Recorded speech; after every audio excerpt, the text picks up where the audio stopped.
This computer. Do you see a record now? Yep. And I'm going to hit broadcast. We're going live. Great. We should see attendees hopefully come in. Yeah, we got a bunch coming in. Hi, everyone. Thanks for joining us today. As you come on into our virtual science cafe, we're going to ask for you to hover your mouse towards the bottom of your screen where you'll see a menu. You're going to want to open up the participant and the chat box. Once you get the chat box open, we'd love for you to introduce yourself. Tell us your name and where you're from. And we're just going to wait a couple minutes. We're anticipating about 50 people today. So once we get close to that number, we'll just give everyone a chance to come on in. So yeah, tell us your name, where you're from. Oh, I recognize a few of you from some of our others. Thanks for joining us again. Love the seeing people from Maine. That's where I grew up. So if you're just joining us, we've asked you to open up, click on the participant list. You'll need that open today. Actually, you won't actually need that one open. I apologize. You'll just need your chat box open today. Open up the chat box if you hover your mouse towards the bottom of your screen. And go into the chat box and introduce yourselves, name and where you're from. It's really nice to be able to get a sense where everybody's coming from today. Some of you are funny. I enjoy the comments in the chat box. I like that you distinguish that you're human. That's awesome. Mark and I like to think that we're human too. Thank you all for introducing yourself. We're just going to wait about 1 more minute, allow a couple of people to come on in. Introduce yourself. It looks like you all found the chat box. Someone asked, can you see us or hear us? No, the way this webinar is set up, the only people you can see are myself and our presenter, Mark, and we are the only ones that can speak. And we'll go over that in a second once we get started. I did not ask how you identify, but great, whoever the stop sign is. You guys are very funny. All right, looks like we've got about 37 people in so far. Gonna give it about 30 seconds more. Recognize a lot of familiar names. It's nice that you're all joining us. Some of you I've done a lot of programming with, and some of you, welcome if this is your first time. So we're gonna get started. So I just wanna go over some of the protocols that we have in Zoom for our virtual gatherings. You all are muted and you do not have the ability to unmute yourselves. What we're gonna ask you to do is to share any thoughts and stay on topic, please. We're really not here to have personal chats or be silly in the chat box. This is all about, being on topic. So the chat box is sharing your thoughts on topic. But then if you hover your menu, your mouse towards the bottom of your screen, you'll see that menu bar. There's also a Q&A box. That is where you're going to put questions you have for our presenter. So all questions have to go into the Q&A box. And if someone asked your question already, because you'll be able to see what questions have been asked, there's this really cool feature called upvoting. And you click on the thumbs up, and that lets us know that someone else has that exact same question. And maybe 5 of you have that exact same question. So you just click on that thumbs up if that was your question. Otherwise, write your new question in that Q&A box. And we ask that you be courteous and respectful while you're in our space today. Just make sure you don't create any distractions. And again, what that means is, the chat box is really to stay on topic. And if we see anything in the chat box that's inappropriate or distracting, you might lose your privileges for the chat box. So we ask that you stay engaged today and just participate fully in the topic. I think today is going to be really interesting. I've seen our presenter present before, and it's really interesting. So I'm going to take the opportunity right now to welcome Mark Iselhart, who will be presenting Is It Syrup Yet? The Science Behind Maple Sugaring. Mark is a maple specialist right here with UVM Extension, and he performs original research related to the production of maple syrup. His focus is on issues that are relevant to all producers regardless of the size of operation. He works with Vermont maple producers, sharing research and information to help them ensure long-term tree health, improve management of their sugar bush, and increase profitability through higher sap yield, quality syrup production, and efficiency. In addition to conducting research and consulting with producers, Mark also helps educate students, like he's about to do today, about all aspects of maple production. So welcome, Mark. I am going to stop sharing my screen and give you the floor or the screen. Thanks, Lauren, and thanks everybody for participating. This will be my first time giving a Zoom webinar, so bear with me. And I'm happy to go through my slides and talk about the topic, but if you have questions in the future, I often get questions, emails, calls, that sort of thing when students have projects that involve maple syrup production. So without further ado, let me try to share my screen here. And we will get this going.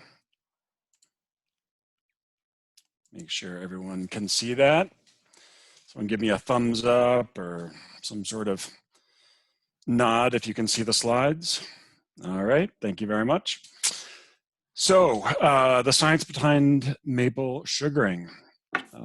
Probably if you've ever been around an area of the country where maple are produced, maybe you visited a sugar house as part of a school trip or with your family.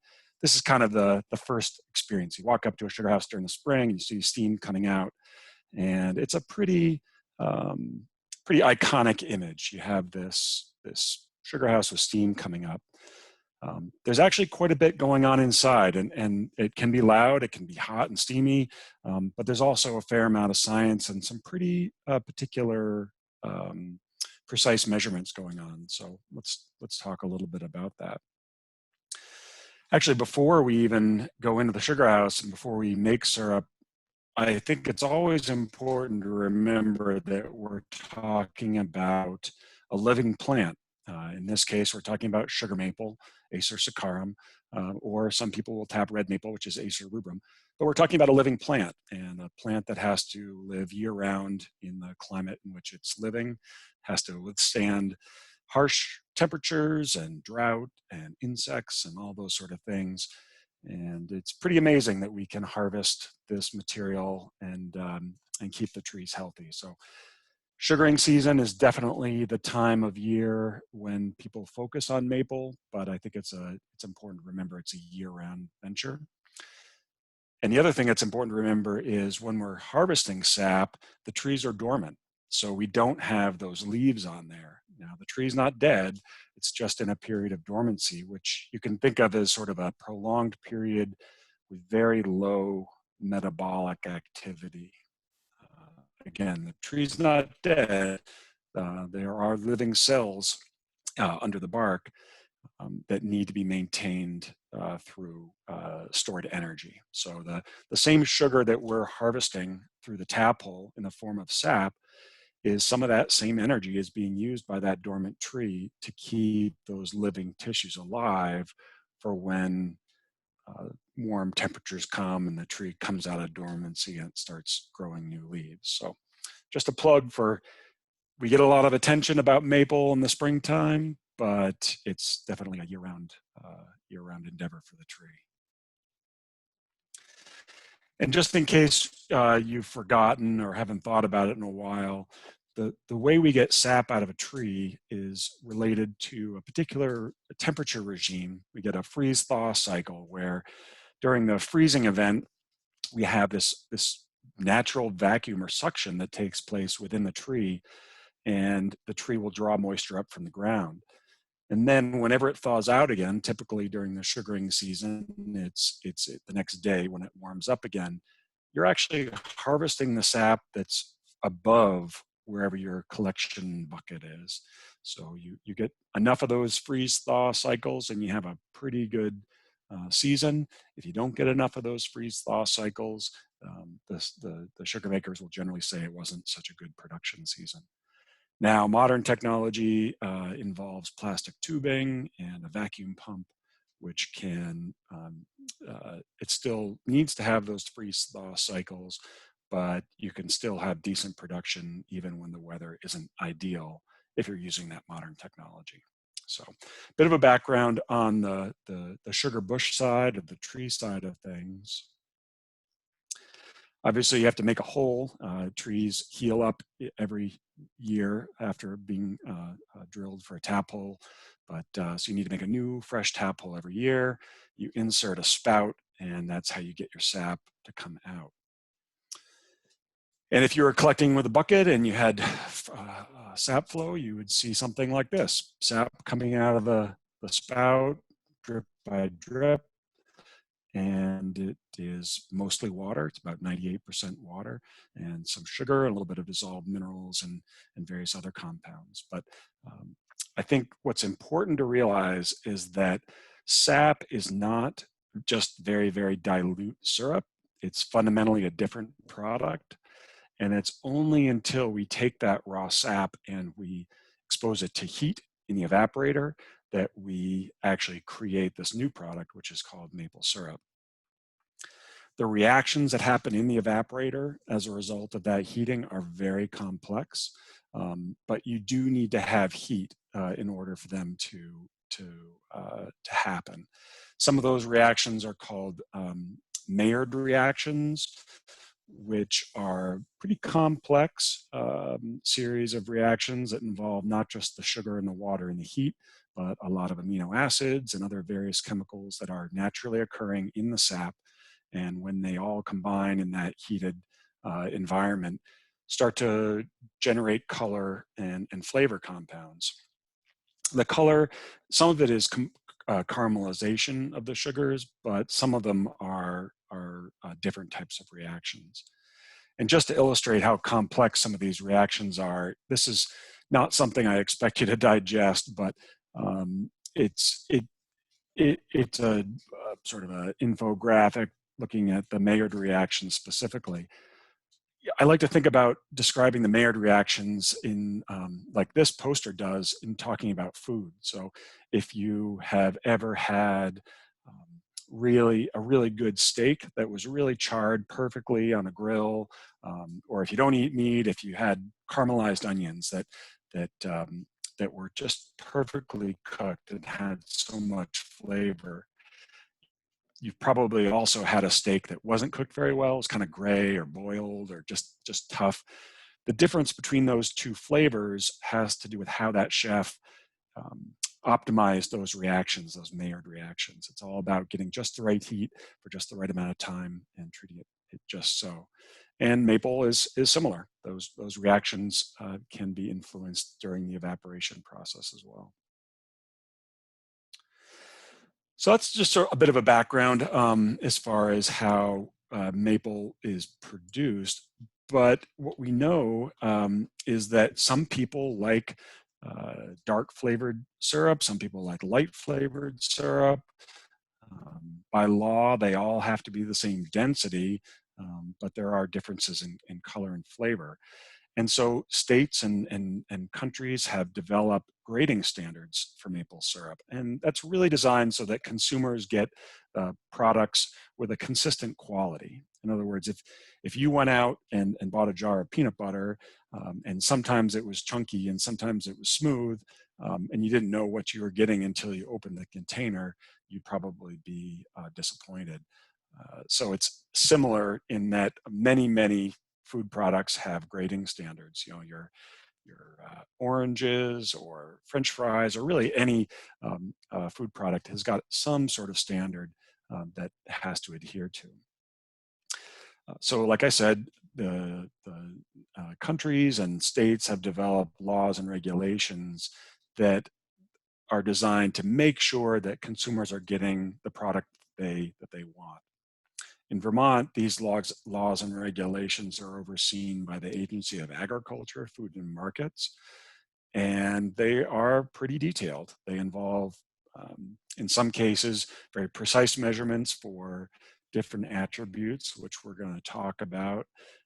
Other ones are really more subjective, like flavor. I think we don't have a machine or a measuring stick to measure flavor. It's really based on commonly understood norms of what different grades of maple syrup should taste like.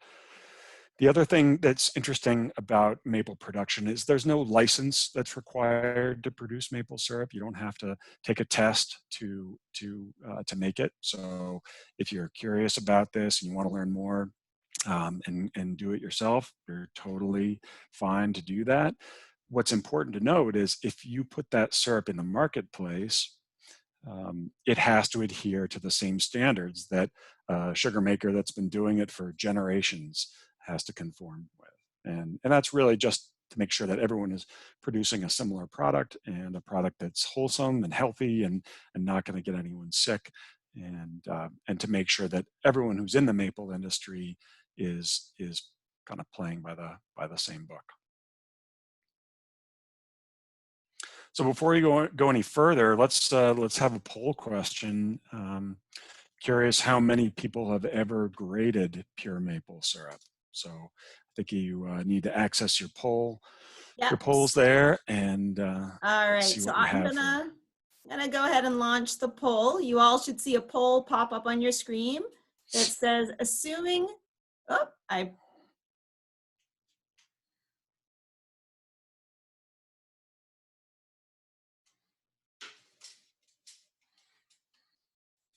now you should see, have you ever graded pure maple syrup? Yes or no? And if you don't see the poll, you can just type in the chat box. While you're taking the poll, I'm going to give another plug. The chat box is being distracting for some of our participants. If it continues, I will change the settings so that you can only share thoughts with the panelists. So please try to stay focused and not be distracting in the chat box. But it looks like we have a good number of people responding. Yeah, so it sounds like there are some people out there who have done it, but the vast majority have not. So that's interesting, and we will see if we can get you a little closer to knowing how this process works. All right, so I'm going to close that, and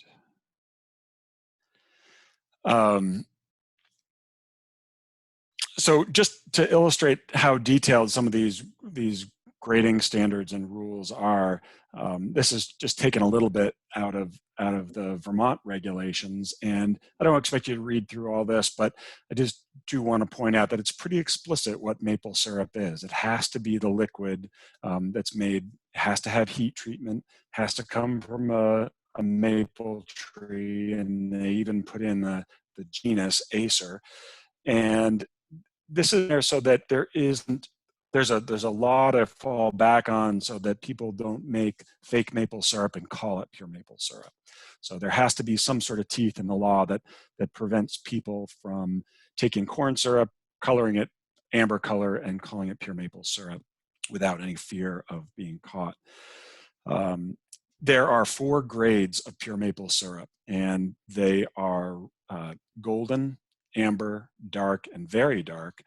And each one of those grades has a very specific color or range of color and a specific flavor. And generally speaking, lighter colored syrup is going to have a more delicate flavor. Darker syrup will have a stronger flavor. Flavor is you might not be surprised to hear the most subjective measure that we have for grading maple syrup. But it is still generally accepted that darker syrup will be stronger. And when you look down into the description for this one grade, dark color, robust taste, you see that there's actually a range in color. And the unit of measure is light transmittance. So that's effectively a range in color allowing light to pass through that sample. And we have some instruments that can help you determine that, and we'll go into that in a minute. But we're going to simplify it. So there are grading standards for color, there's grading standards for clarity, there's grading standards for flavor, although I did say that it was somewhat subjective. And then there's also one for density, and it's on a separate part of the regs, but you'll see that there's actually a range in density that's acceptable. And that means that you don't have to hit one particular point of density. It's a range, but it's a fairly narrow range, and I'll talk more about why that's important. The important thing on a producer side is to make sure that you are grading every sample of syrup. It's not just that you make one batch of syrup at the beginning of the season, say that's good, and then never check your syrup again. Sugar makers are constantly measuring, and not just for color. They're checking flavor, they're checking density, they're checking clarity. All those things are important and potentially can have an impact, if they're not correct, in damaging your syrup and then maybe losing customers because your syrup doesn't taste good. So producers are always checking their syrup, making sure that they're doing it right. So I wanted to start by talking about maple syrup color and color grading. Here are 4 samples of syrup. They're all pure maple syrup, and they represent each of the 4 grades of pure maple syrup in color. The sample all the way to your left is very dark strong. The next sample to the right of that is dark robust. The next one is amber rich, and the last one on the right is golden delicate. And it's tempting to look at these and think, well, the sample on the far right, golden delicate, that must be thin compared to the very dark, or must be a little bit less dense. By law, they all have to have the same density. And it's a bit of a trick of the eye that people think that lighter colored syrup is less dense. But by law, they all have to be the same density. The difference is the color, obviously, if you can see from this picture, and then the strength of flavor. Typically, darker syrup will show up later in the season, and that will be stronger flavored. So to measure color, most sugar makers will use what's called a color comparator, and you're basically comparing your sample of syrup to a standard. And this gentleman is checking a sample of syrup against the standards. You want to have good quality light. That's not always possible in a steamy sugar house, so you want to make sure you're near a window with some good light. And then what they're doing is they're looking at the syrup sample that they have. In this case, it's the one second from the right. And then they're comparing it to the other colored samples, which technically are not maple syrup. They're a tinted glycerin standard. But you can see you want to compare the color, and the way these color comparators work is you're trying to see, is your sample of syrup as light or lighter than the standard? So if you look at this grading kit, the sample all the way to the right is darker than the one just to the left.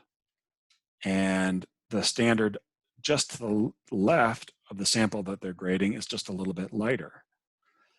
So in this case, the sample of syrup, again, the one second from the right, is a little bit darker than the sample on the left, and therefore it cannot be called that happens to be amber syrup. So the sample that we're grading here, even though it's quite a bit darker than the sample on the right, it's going to be called dark robust. And we'll go through this again in a minute. But just to remember, the grading kit, these visual color comparators, the way they work is you are comparing your sample of syrup to the standard, and it has to be as light or lighter than the one you're calling it, not whichever standard it's closest to in color. Hey, Lauren, are we getting any questions here? I'm not seeing, I have not checked to see if there's any. Yes, there's currently 2 questions. The first question is, what happens with reverse osmosis? Yep. The second question is, if I make syrup just for myself, does it have to follow the density laws? Yeah, good questions. So the first question is about reverse osmosis. And for those of you who are not familiar, reverse osmosis is a very specialized membrane. You can think of it as a filter that has incredibly precisely sized pores in the filter. And the pores on that filter are so precise that they allow water molecules to fit through. But the larger sugar molecules are too big and they won't fit through the membrane. Now, in practice, this looks like a big, huge machine with a lot of gauges on it and some pumps and hoses. But effectively what it does is it takes raw sap, which is about 2% sugar, the rest is water. It forces it through that membrane under high pressure because, again, that material does not want to go through that membrane voluntarily. It needs to be forced to go through there. But what you end up with is 2 streams of liquid coming out. One is pure water. Essentially distilled water is what fits through those membranes. And then you have this enriched or concentrated sap. Depending on the machine, you can go maybe from 2% to 5 or 6% sugar, all the way up to 30, 35% sugar, all using the same type of technology. This is done before the evaporator. And effectively what it does is it cuts down on the amount of energy you need to boil. You still need to boil to make it into maple syrup. The heat is required, like I mentioned, but reverse osmosis effectively just makes it a much more efficient process because even though evaporators can be big and make a lot of steam, it's still relatively inefficient compared to something like reverse osmosis. So a lot of sugar makers use that, and even some small operations, some very, very small backyard operations have developed very small little RO units, and it can make a big difference for sure.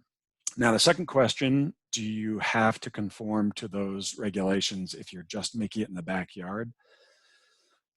Technically, if you're not selling it, you don't, but it really is in your best interest to do that because, especially with density, and I'll talk about it in a few slides why it's important, but maple syrup is a enriched sugar solution, and if you go too high, you can have problems, and if you don't go high enough, don't boil enough, you can also have problems. So although technically you're not having to conform to those laws if you aren't selling the product, you still need to think about all the time and energy it takes to make it, and it makes sense to make the best product possible. But good question for sure. Mark, there's several more that have come in, and I think many of them you're going to be talking about in a second about grading and further about density. But there is one question that I think you can take now. Are there any other ways to make maple syrup besides reverse osmosis in an evaporator, like a kiln or something? Well, I mean, you still need to have heat, and so you need a kiln, I suppose, would be a form of evaporation. There have been people who have tried specialized evaporators to lower the atmospheric pressure in the evaporator so you can boil at a lower temperature. That's kind of how some other food products are made. It can be more efficient if you use a vacuum to pump out some of the air from within that evaporator. You can boil at a lower temperature, and then if you do that over multiple pans, again, all vacuum sealed, you can use the steam from one will still be hot enough. If you lower the atmospheric pressure in the next pan, you can actually use that steam and boil the next syrup. But yeah, you pretty much need to have some boiling to make that happen. But good question. Okay, I'm going to keep going, and we'll hopefully we'll answer those questions. And if not, we can answer a whole bunch at the end. So color grading, for the most part, color grading is using this kind of traditional setup where you're comparing the sample of syrup that you've made to a standard. There's also another way of color grading, and that's using what's called a spectrophotometer or a photometer, which is a pretty specialized device. It has a very specific light source. It sends a beam of light through that liquid, and then there's a sensor on the other side of the sample, and it measures, like the law says, how much light is transmitted through that sample. It has to be done at a very specific wavelength, and the law actually references that. So you can buy those. There's some pretty inexpensive ones that are available for maple producers, and yeah, it will give you a number. The one issue about those devices is they're very sensitive to, you know, a smudge on the glass vial that you're putting the syrup in, or if the syrup is too hot or not hot enough or isn't filtered well, or if the glass is scratched at all those things can introduce some error into how that sensor is reading the light, and can give you, it'll give you a number, you'll get a digital readout and it'll tell you something, but it may not be the most accurate. So I would say the vast majority of sugar makers use something like this, which is a color comparator. So now I want to talk a little bit about clarity. And by clarity, we mean, has that syrup been filtered? Now, what you're looking at are two little vials of syrup. It's actually the same syrup. The syrup on the left hasn't been filtered and the syrup on the right has. So you can see the apparent color is quite different if you don't filter.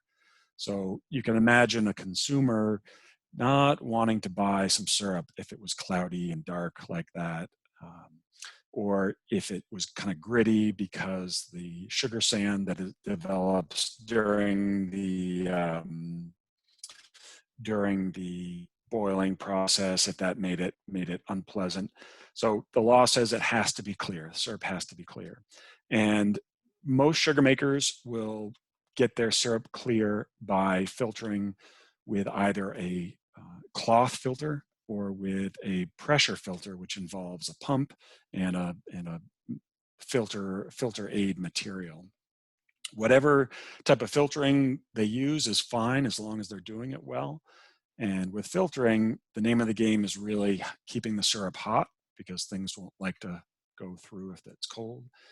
And then also making sure that you realize, like all filters, there's a limit to how much syrup you're going to fit through the filter at any one time. So not going beyond what the filter can handle.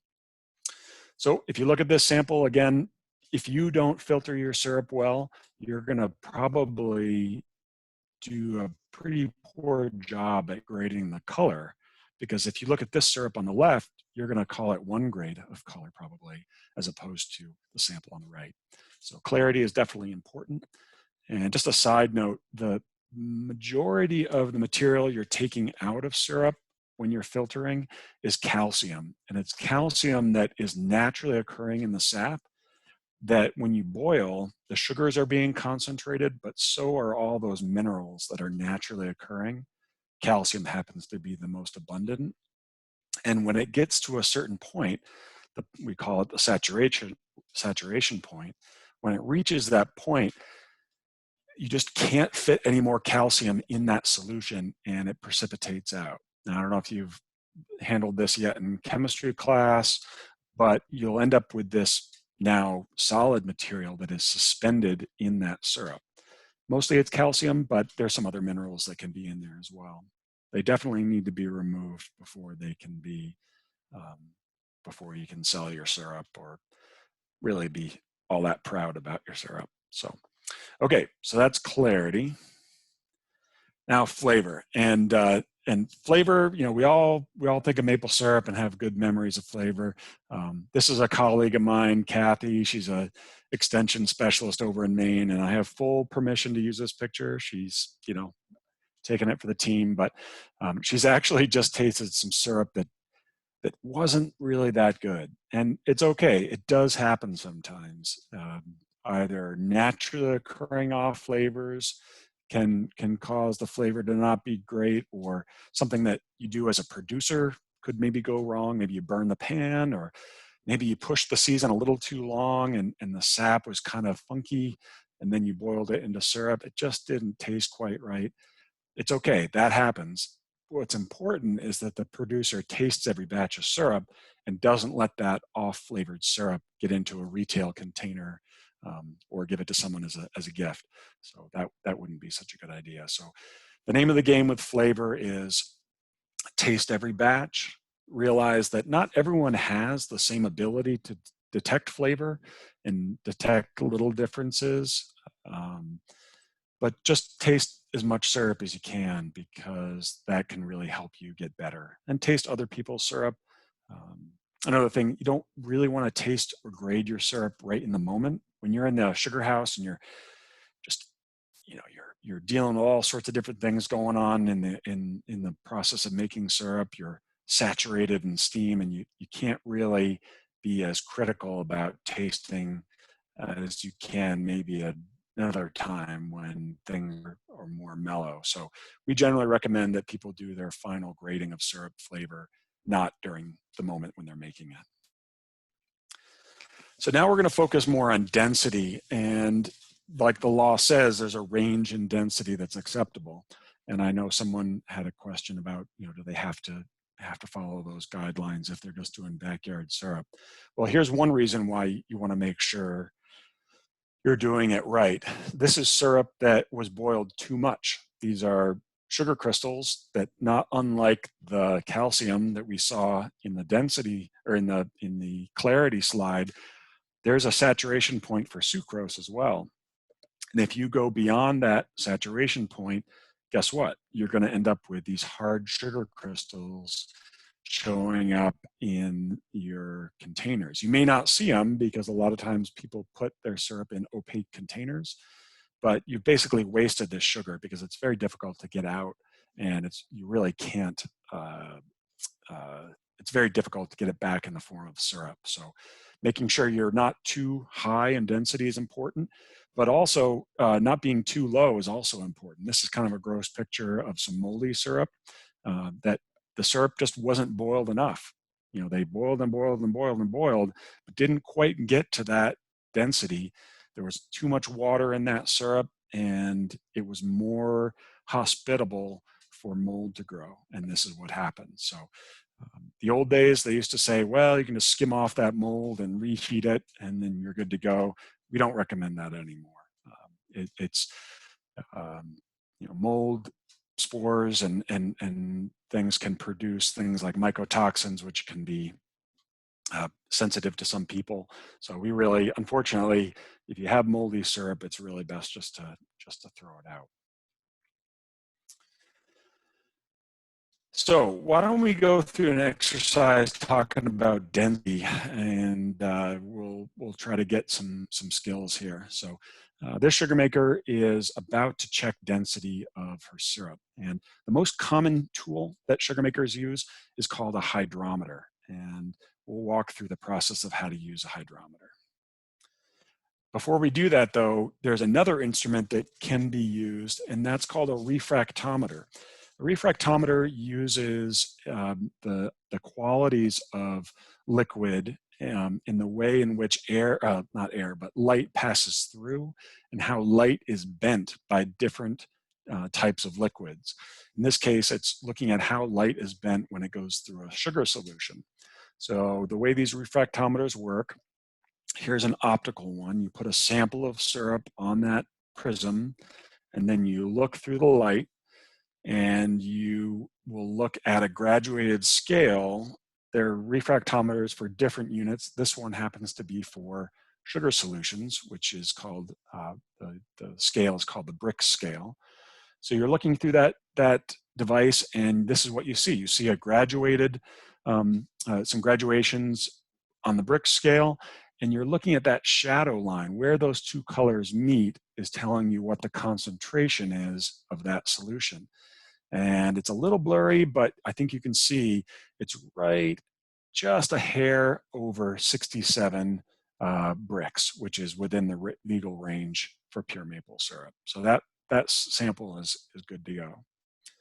There are also digital refractometers that produce their own light and have their own sensor, not too dissimilar to the color sensors I was telling you about. Here's a digital one, and again, this sample after being tested was 66.9 bricks, which is right at the bottom end of the legal limit for syrup density. So that's good to go. And although I didn't say it, maybe I didn't say it too clearly, but the brick scale is based on the sugar concentration in an aqueous solution, so in a liquid. And it's based on pure sucrose. So if you have a solution that is 1 degree bricks, that means for every 100 grams of the solution, there's 1 gram of sucrose in there. And sugar makers use this scale because although there are other materials dissolved in that sap and syrup, they're very, very small concentrations. The overwhelming material in those solutions are sucrose. So bricks is effectively close enough. And the way a hydrometer works, it's actually related to Archimedes' principle, where the force being applied on that hydrometer that's floating in that liquid is equal to the weight of the fluid that is basically displaced by that. So as long as you precisely know that your hydrometer is the correct weight and it's been checked, then you can use it, assuming that there's a graduated scale that's correct, has the correct precision on it. You can use that to determine the density of the liquid. So there's a few parts to a hydrometer. There's a very precise weight that's in the bottom. These are made of glass, so they are pretty delicate. You need to be careful. They are also inspected. So the state of Vermont will check tens of thousands of these hydrometers every year, and they'll be shipped all over the country and to Canada because people need to be sure that their instruments are correct. And then there's also graduations, and then there's some helpful guides that are printed on these hydrometers. There's a cold test, there's also a hot test, and these are used to help sugar makers understand whether or not they have correct density syrup or not. You also need to have some sort of container or vessel to be able to float your hydrometer. So this is called a hydrometer cup, and you would put your syrup in there, and then you would float your hydrometer. So here's another picture, sort of a side view of how this works. The picture on the left essentially shows a hydrometer floating, and the picture on the right shows a hydrometer floating in syrup. What's important to remember is that liquids will tend to want to creep up the edges of the hydrometer or the sides of the hydrometer cup. This is natural. This is called a meniscus. And when you're reading it, you really want to make sure that you're not reading the top of the meniscus. You're actually reading across the surface of the liquid. That's going to give you the most accurate reading. How are we doing for time, Lauren? Oh, I think you're. Oh yeah, we're running out of time. Okay, well, I'll try to go through here a little bit faster. Lot to cover. So in practice, a sugar maker is going to take syrup off the evaporator and float a hydrometer in there. So the next polling question, I don't know if we can do this real quick, is the density of pure maple syrup and relates to what scale we use. And I just launched the poll, so you should see it. So Look at that. Did I get it right? Yes. You did, but I think well, we'll see. If anyone gets this wrong, then you guys, I don't know, gotta pay a little more attention. So if you guys go in and take the poll, make your selection. What do you think the density of pure maple syrup is most commonly measured using which scale? Specific gravity, bricks, Mohs, or heaviness? Do you not see the poll? I see the poll. But everyone's going into the chat box. Okay. Well, this one is, we can probably skip this one. I'm going to try to keep going here.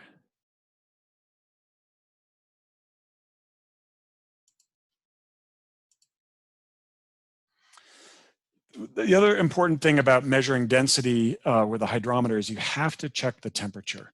And I think you might think of reasons why that's important. As the temperature increases, the viscosity of the liquid is going to go down. And it has to do with just the basic physics of a liquid and its reaction to heat. So in effect, the viscosity will decrease with increasing temperature. And the graph here on the left, this table on the left, shows how important that is. And if you have syrup that's coming right off the evaporator, the top row will show you syrup basically right off the evaporator around 210 degrees Fahrenheit. Correct density syrup would float on your hydrometer around 59. Well, if you had room temperature syrup or thereabouts, it would be many, many degrees higher than that. So it's really important to take the temperature of the syrup before you float your hydrometer. So now we can, Lauren, if you want to go to the next poll question, this is actually, will be a little bit better. The next.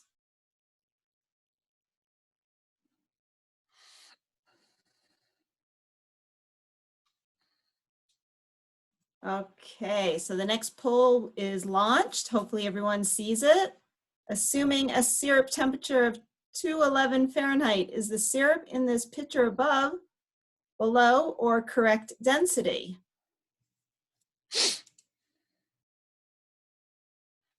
So in order to answer this correctly, you're going to want to look at the table on the right and know that the column on the right of that table will tell you where the hydrometer should be if it was correct density syrup at that temperature.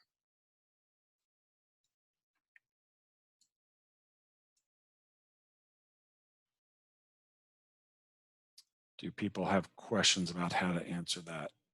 So Mark, it looks like everyone's putting their answers in the chat box, if you can see that. Okay, let me look in the chat box then.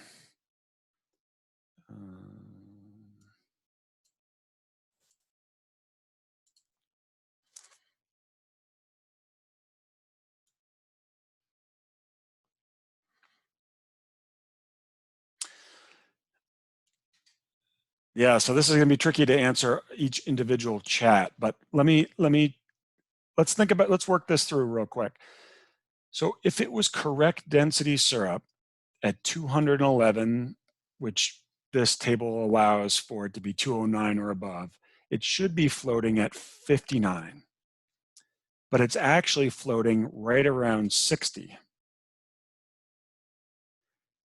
Knowing that, this would indicate that this syrup is about 1 point heavy. If it was floating at, say, 58 at 211, then we would say it was 1 point light or underdense. Does that make sense? I know it's pretty, you have to kind of flip your mind around a little bit, but think about it. The hotter the liquid, the lower that hydrometer will float in it because it's less viscous. If it was really cold, say it just came out of the freezer, and you put the hydrometer in, it would barely float down. So, okay. We will move on from here. And what's my next slide? Let me close that. Okay. So now we're going to look at what color grade, we're going to try to color grade a sample of syrup. So we're going to, instead of using a photometer or a spectrophotometer, we're going to use a color comparator. So let's look at these standards here. And the sample second from the left is the one that we are trying to grade. So that is this one right here. Now, let's try to figure out which grade of syrup this would be called. So we're going to do poll, or we're going to do the chat again. I can launch the poll. I'm just not sure people are seeing the polls for some reason. So Okay, why don't I just read? Do you want me to just read the poll? So what color grade is this sample? Is it golden, amber, dark, or very dark?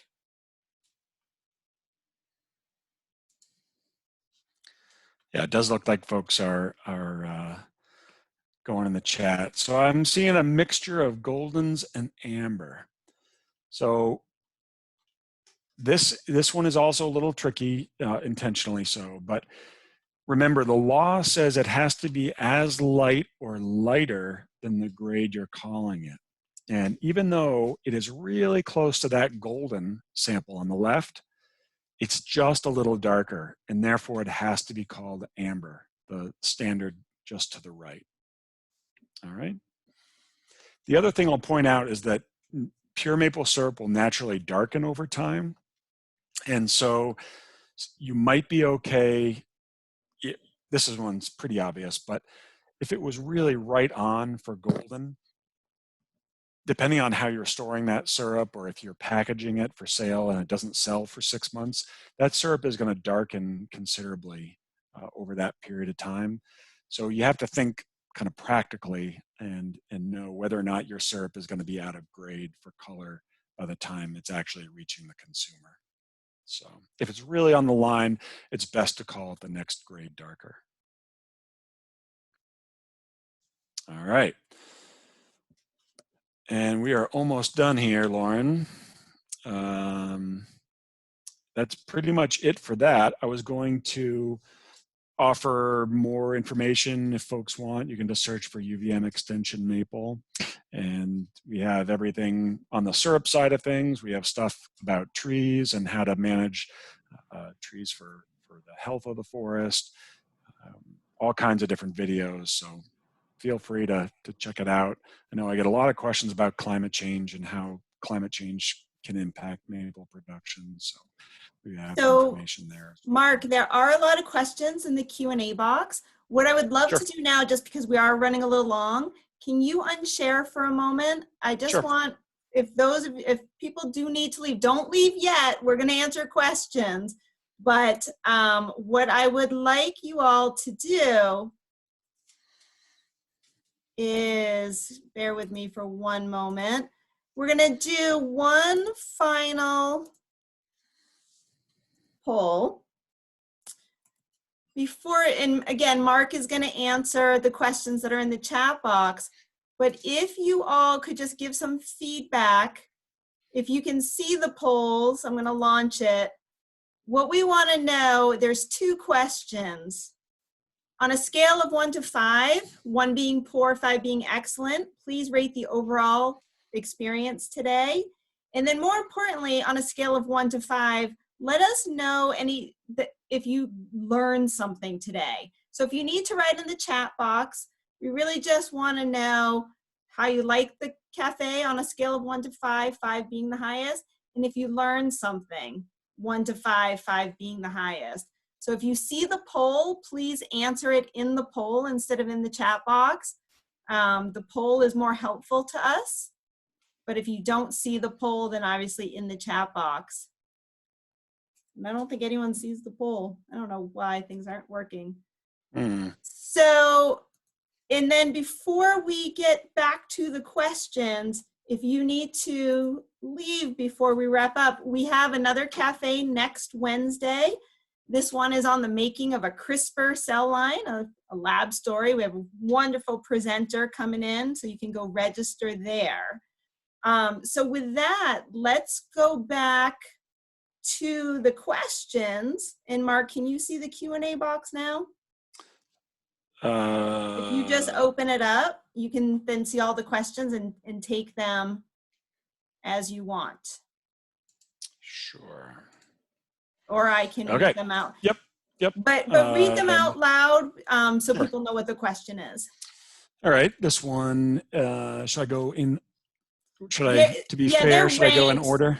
So if you see the ones at the top, the Yeah. first one, 9 people want to know that question. Okay.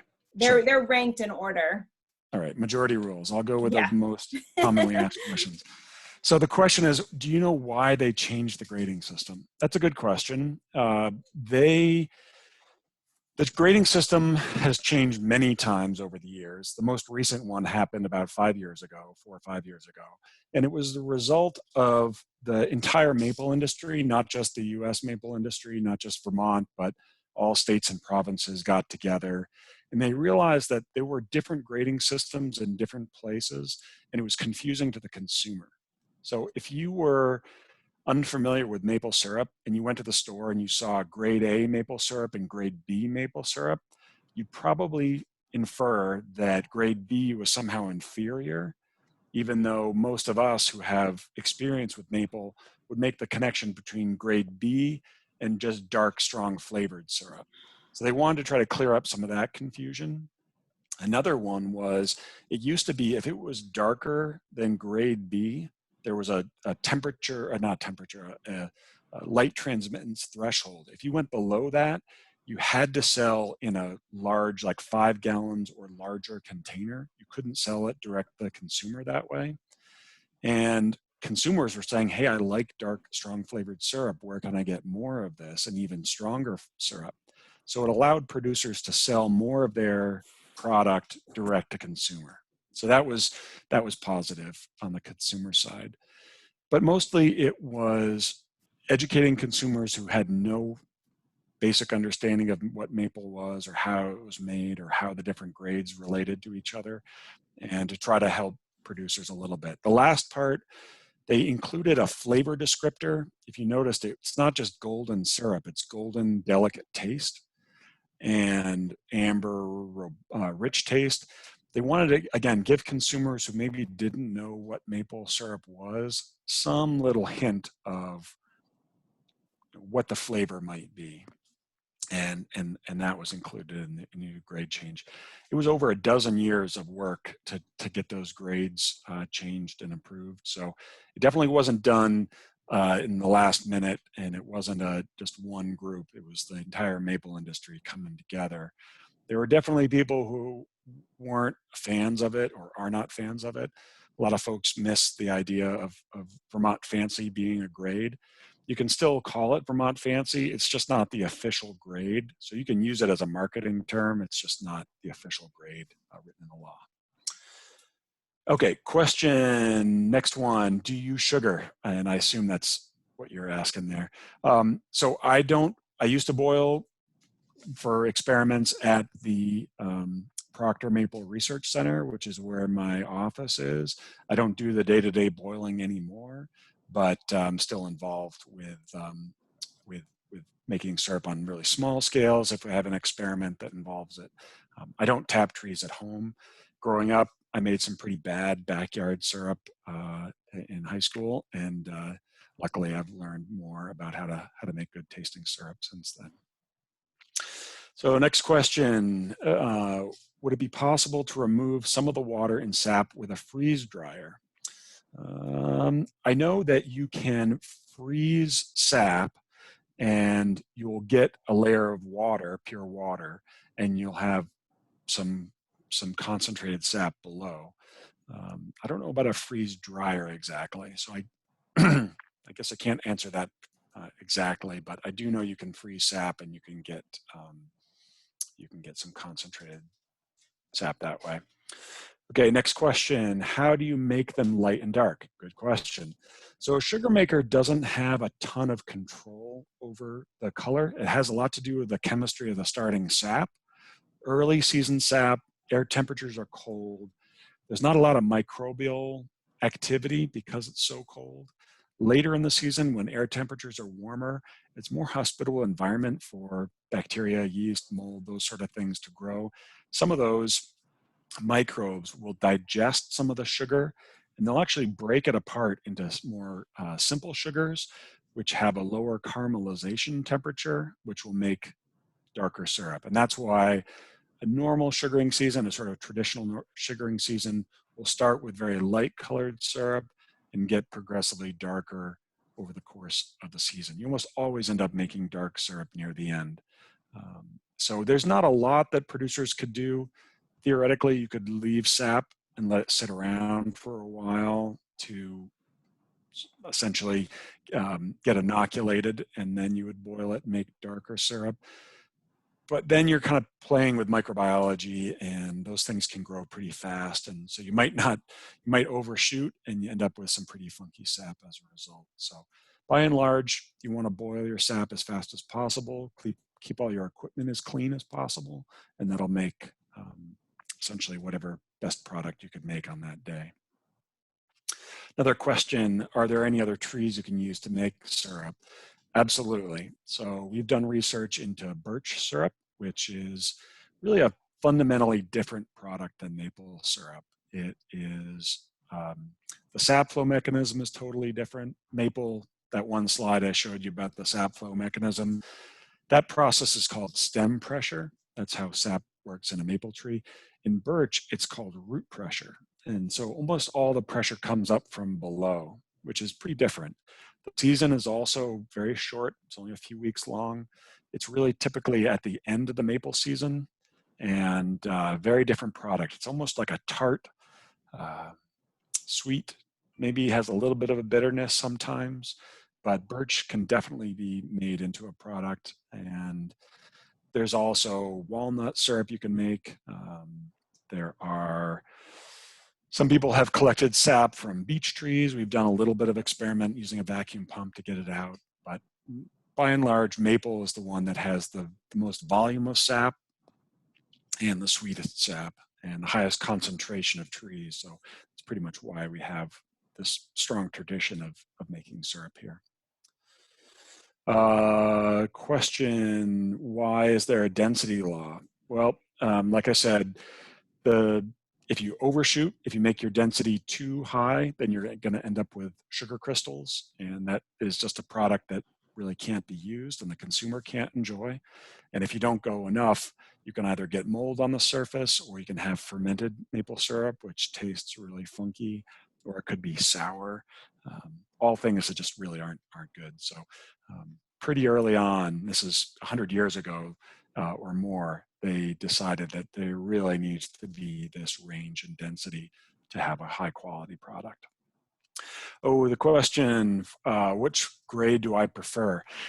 I just like good syrup. You know, I can appreciate a really nice golden. I can also appreciate a really nice, very dark. As long as it's good tasting, I'm pretty happy. These questions are going by pretty fast here. Since sugar has a lower freezing point than water, would it be possible to make syrup by freezing the sap and taking the ice out?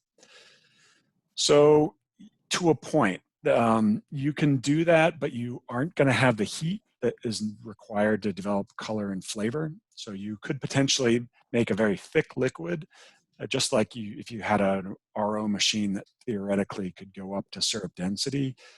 It would be the correct density, but it wouldn't have the color and flavor that is characteristic of pure maple syrup. And like I said early on, the regulations actually explicitly say you need to have heat treatment to call it pure maple syrup. Another question about the type of syrup, same answer. Good tasting syrup. You know, I don't like syrup that tastes like mothballs. I don't like syrup that tastes like pickles. I've had all those things before. It's not good. If it isn't filtered, is it poisonous, or does it just look unappetizing? That's a good question. Can't really answer it easily, because it really depends on what equipment is being used to make it. So say you're using old equipment, galvanized, lead soldered equipment, and you let that sap sit around in those buckets, and you let sap sit around in the evaporator. Some of that lead and some of those other metals that are not food grade are going to leach into the sugar sand, and then they're going to impart some of that contamination into the syrup. So you could have syrup that is higher in lead as a result. So it's really important to use food grade materials. And that's not just metal too, but if you're using a repurposed compound bucket that used to have transmission fluid or something, it's not food grade, you have the potential of impacting the quality of and the health, just the quality and the food grade standard of what that syrup is. So using stainless steel welded pans is pretty important. Question, are the crystals pure sugar? Yes. I'm assuming you're asking about the picture I showed you of those sugar crystals in the syrup. Yeah, that's pure sucrose. That's chemically the same sugar that you would have in white sugar in your cupboard. It's pure sucrose. The difference is how that sugar got there. Did you grow a sugar cane that then you boiled down and refined, or did it come out of the sap from a tree and then gets boiled down? But chemically, those are identical. Question, I'm in Maryland. Do we make syrup here, and would or do we use Vermont standards? You absolutely can make syrup in Maryland. There are people who make it, not a huge amount, mostly because you need to have a good abundance of the trees. I would say more people in Maryland tap red maples instead of sugar maples, just because that's what's available. I don't think Maryland has passed their own maple laws, so I don't believe there would be Vermont. You're certainly able to follow the Vermont standards. By and large, everyone is beholden to the USDA standards for syrup. But as far as the state, I don't believe they have their own. But following Vermont's would be a fine thing to do. What day does the maple season start? Well, that one is kind of impossible to answer because it really depends on your location and depends on your microclimate where your trees are growing. And in some ways, it depends on how big an operation you have. If you're only tapping 1 or 2 trees, you can really wait until the weather is just about perfect to start tapping and to start collecting sap. Now, if you have an operation where you have 10,000 trees or 50,000 trees or 100,000 trees, like some of our larger operations in Vermont, you need to start tapping way, way, way before the weather is ideal, just so you have all your taps in place when the weather really gets good. So those really big operations start tapping either at the end of December or beginning of January. Now, if you hear that and you're used to hearing, well, early March is when sugaring starts, that can seem a pretty dramatic change. And part of that has to do with the sugaring season starting earlier. We've seen that happening over the last 50 years. The weather is starting earlier than it was before. But some of it also is just a function of how many taps they have to put in and how long it takes to do it. Great question. Do you like to drink sap? Well, I'll probably give you the same answer as I gave for the syrup question. If it's good sap, I would be happy to drink it. If it's funky late season sap, I'm probably not going to drink that. Next question, is there anything interesting left when the sugar forms crystals? I might need a little help with that question. Is there anything interesting left when the sugar forms crystals? So are you, Amanda, can you ask that, if you're still on, can you ask that again? Or are you asking what's left beyond the sugar crystals in the bottom? Or are you asking, is there some other material in the container? When you think about that, I'll answer the next one and come back to your question. The next question is, how does the sugar caramelize? Well, it's essentially a browning reaction that happens with heat, and it's similar to the sugars that get caramelized on, well, with onions, for example, or if you're doing a custard, like a creme brulee thing on top, that heat is converting and developing those color compounds as a result. So I'm not sure if I understand Amanda's question. Oh yeah. I mean, is it at all tasty? You mean I think I understand your question. So everything that is not a sugar crystal in that over-dense syrup, if that's what you're saying, then it's actually kind of an interesting process. So you boil syrup, you go too high in density. You go so high that you're going to form those crystals. So those crystals form, and essentially what that syrup is doing is it's getting back to an equilibrium. So everything that isn't a sugar crystal in that liquid is now correct density syrup. So in other words, whatever's left, whatever's not a hard sugar, is going to be correct density syrup, basically. It's syrup that's below the saturation point. I hope I answered your question correctly or to your satisfaction. So Wow, thanks a lot for all the questions. Those Yeah. are a lot of great questions, and we are well over our time today, but I really want to thank you for, going through each and every question, because it seems like this is a great way to get everybody started and thinking about maple sugaring, and more importantly, the science that goes into it. So thank you all Absolutely. for joining us today. Thank Mark for his expertise and his time, and if you want to reach him with any questions, he shared his information. This is a recording, so you'll be able to review it if you want, but just reach out if you ever have any questions. Thank you for joining us today, and we hope you come back next Wednesday. So to leave the meeting, just hover your mouse towards the bottom of the screen and you'll see where it says end meeting. Just click on that to leave. All right. Thanks a lot. And Mark, I'm going to stop the recording. Stop.